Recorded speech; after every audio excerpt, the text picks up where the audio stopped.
Est-ce que ça bouge par rapport à cette situation du côté des Napolitains? C'est à vous que je pose la question.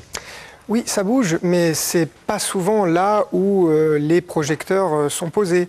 Il y a toute une série d'associations.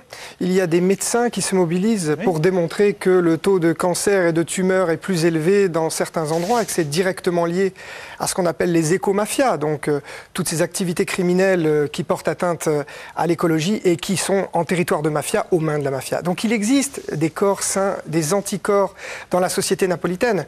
Mais malheureusement, on ne s'intéresse qu'à cette réaction qu'au moment de ce que vous appelez des révoltes populaires, qui vraiment n'en sont pas. Si je prends les dernières révoltes où carrément des personnes ont mis des poubelles au milieu de la route et les ont incendiées pour empêcher le trafic, alors excusez-moi, ce sont des gens envoyés par les clans qui ont intérêt au statu quo.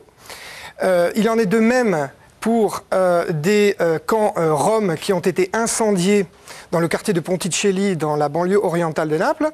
Les policiers ont procédé juste à des contrôles d'identité et ont bien compris à qui ils avaient affaire. C'est-à-dire à des enfants, des femmes, le fait que ce soit des femmes, les femmes des chefs de clan et de tous les soldats de la Camorra, qui avaient intérêt d'agir à ce moment contre les Roms pour avoir du consensus social auprès de la population. Vous comprenez, il y a un problème d'insécurité à cause de cette communauté. Le clan, lui, pourtant, a un intérêt dans cette histoire, puisqu'il fait payer 50 € par mois pour que le Rom ait le droit d'habiter dans un bidonville de 5 mètres carrés.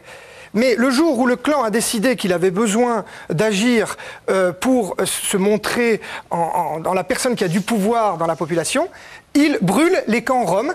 Et ce qui est le comble dans cette histoire, c'est que la police intervient pour expulser les Roms. C'est pareil avec les déchets. Juste une